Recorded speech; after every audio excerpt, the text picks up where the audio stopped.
Once the surface section of the well is drilled, the drill pipe is pulled out of the hole in order to lay the casing. This is done for environmental reasons to hydraulically seal the formation layers containing aquifers from the flowing hydrocarbons later on, once the well is completed. The casing string is made of numerous joints the same size screwed together at the collar. The casing pipe is selected according to its outer diameter, its wall thickness, its length, its weight by unit length, and the grade of steel it is made of.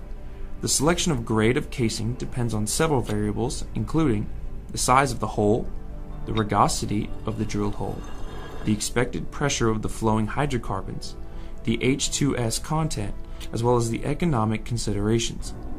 Once the entire weight of the casing string is solely suspended by the hangers, the casing is considered laid in place. In order to secure the laid casing string to the formation, cement is pumped through the casing shoe at the bottom of the well, letting the cement flow between the casing and the formation. To allow further operations in the well, the cement requires sufficient curing time.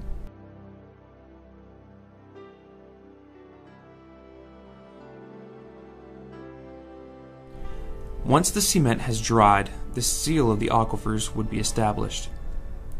The drilling then continues through the wiper plug, the casing shoe, and the cement at the bottom of the hole until the desired depth is reached. This is called total depth, or TD, and is where the pay zone is anticipated. To evaluate the presence and economic feasibility of this pay zone, the drill pipe could be equipped with logging while drilling tools to evaluate the formation while drilling.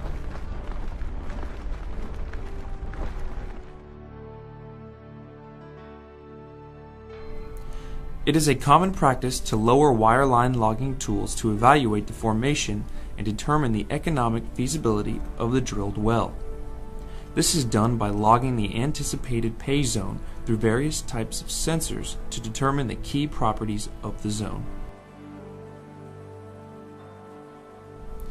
After the pay zone has been determined and deemed feasible, the wall needs to be prepared to extract the discovered hydrocarbons. This process is known as the completion of a well.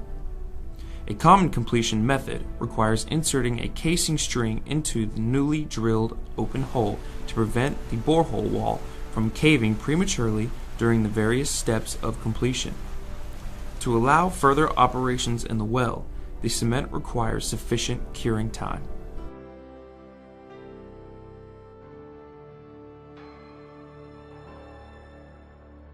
The cementing process is not always a flawless operation, and the resulting cementing job might contain some bonding issues that would undermine the strength and integrity of the casing, especially during perforation. The bond of this cement with the formation and with the casing is evaluated using a cement evaluation wireline tool. This tool determines whether the cement job is optimal. If not, further remedial operations are required. To establish a path with the hydrocarbons stored in the pay zone, a perforating gun is now lowered to the target depth. Wireline is the preferred conveyance method for short and light gun strings. To deploy long and heavy gun strings, a technique referred to as tubing conveyed perforating, or TCP, is required. Using sensors part of the gun string, the guns can be accurately positioned in front of the targeted reservoir. The charges in the gun are now ready to be ignited using the surface perforating control equipment. Once the correct depth has been confirmed, the gun is fired. The charges in the gun explode, providing a path through the formation, the cement, and the casing to the production tubing. The perforating gun is then pulled out of the hole.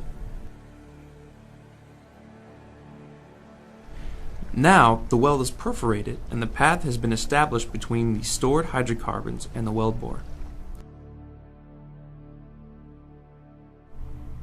While the drilling rig is still in place, production tests are performed to confirm the commercial viability of the reservoir before the production string is installed in the well.